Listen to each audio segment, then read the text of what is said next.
Hey everyone, welcome to This Explainer.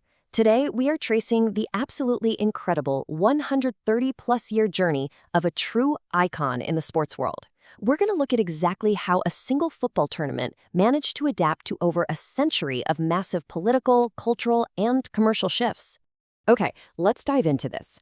Have you ever wondered what connects 19th century British troops stationed way up in the Himalayas to modern, heavily commercialized Indian Super League franchises playing under primetime stadium lights? I mean, it sounds like two completely different universes, right?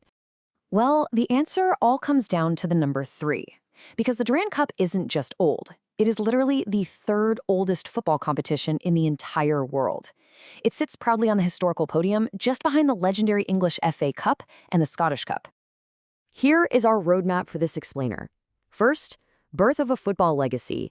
2, civilians take the pitch. 3, the armed forces era. 4, the modern mega tournament. And finally, why this history matters. All right, let's kick things off with Section 1, birth of a football legacy. So, picture this. The year is 1888. The location is Annandale, Shimla, high up in the mountains of British India. Sir Mortimer Durand, who was the Foreign Secretary of India at the time, creates a recreation event specifically for British troops stationed in the country. It was really just designed to foster camaraderie and sportsmanship among the soldiers, and the very first cup was actually lifted by the Royal Scots Fusiliers, who defeated the Highland Light Infantry 2-1. But here's a really cool quirk about the hardware itself.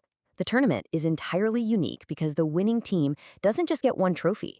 They walk away with 3 distinct pieces of silverware. First, you have the original Durand Cup, along with the Shimla Trophy. Both of those are rolling trophies, meaning they're passed from winner to winner each year. But then there's the President's Cup, which the winning team actually gets to keep permanently. Pretty amazing, right? Moving right along to Section 2, civilians take the pitch. Now you'll notice a stark contrast when looking at the different eras. For the first 50 years, the Durand Cup was totally dominated by British military teams. It was their game, played entirely on their terms. But 1940 is the pivotal year. That's when the tournament finally opened its doors to civilian teams and actually shifted operations down to Delhi. This fundamentally changed the entire landscape of Indian football, bringing in a huge mix of new playing styles and a much broader audience.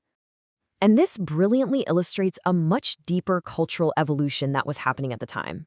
In A Social History of Indian Football, the authors explore how locals were essentially appropriating these colonial sporting ideals and completely subverting them on the pitch. They were literally using football to fulfill their own political aspirations during the massive push for independence. Which brings us to an absolutely unforgettable moment. In 1940, that 50-year British monopoly was completely shattered. The majestic Mohammedan Sporting Club defeated the Royal Warwickshire Regiment 2-1 in the final. They became the very first civilian, non-British team to clinch the Durand Cup.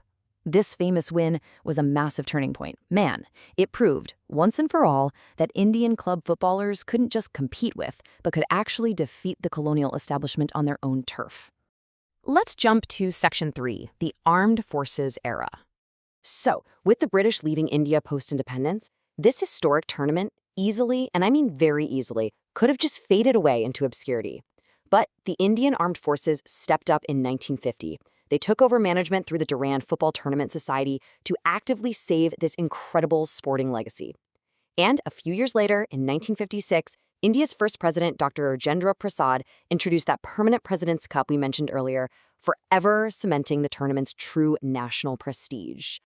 Okay, let's move to and see how this builds in Section 4, the modern mega tournament. Just look at this rapid timeline of aggressive geographical and structural expansion. For decades, the tournament was securely anchored in Delhi, but in 2014, it shifted to Goa, then back to Delhi in 2016. By 2019, it moved over to West Bengal, and this is huge, it integrated with Indian Super League clubs. In 2021, the All India Football Federation officially recognized it in their calendar. 2022 saw a massive expansion to the states of Assam and Manipur. And by 2025, for the first time ever, the tournament expanded its footprint across 5 separate states. Now, to fully understand why that 2019 integration was such a big deal, we need to briefly define the ISL. The Indian Super League is India's top-tier football franchise league. It operates on a highly commercialized, centralized sponsorship model, heavily backed by corporate investors and massive broadcasters.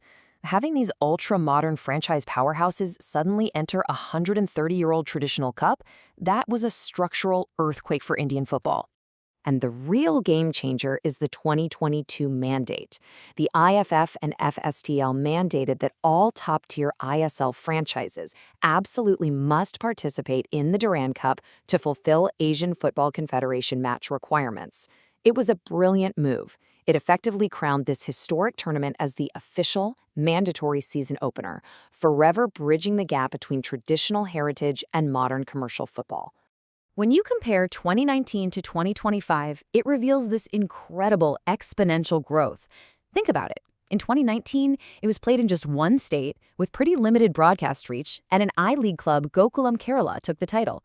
Fast forward to 2025, it's played across 5 states, broadcast live nationally on the Sony Sports Network, with ISL giants Northeast United FC taking the crown. The sheer scale, the visibility, and the level of competition have absolutely multiplied. And because of all this, the modern prestige of the Cup is arguably higher than it's ever been. In 2025, Northeast United FC successfully defended their title in absolute style. And in a truly remarkable moment of national recognition, the Honorable President of India personally presented the prestigious President's Cup trophy to the champions, right at Rashtrapati Bhavan. Just incredible! Finally, let's wrap up with Section 5, why this history matters. The evolution of this tournament is honestly the ultimate sporting hero's journey. Think about it. The Durand Cup survived British colonialism. It adapted to civilian play. It was safeguarded by military guardianship. And then it just seamlessly bridged into this hyper-commercialized franchise era. Most importantly, though, it proves that deeply historic traditional cup competitions can not only coexist with modern franchise leagues, they can actually thrive alongside them, acting as the crucial connective tissue of a nation's sporting calendar.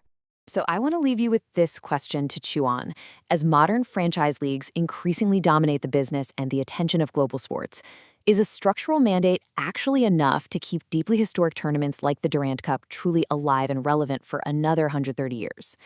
It's a fascinating tension between preserving heritage and fueling commerce. Anyway, thank you so much for joining me for this explainer, and keep questioning the history behind the sports you love.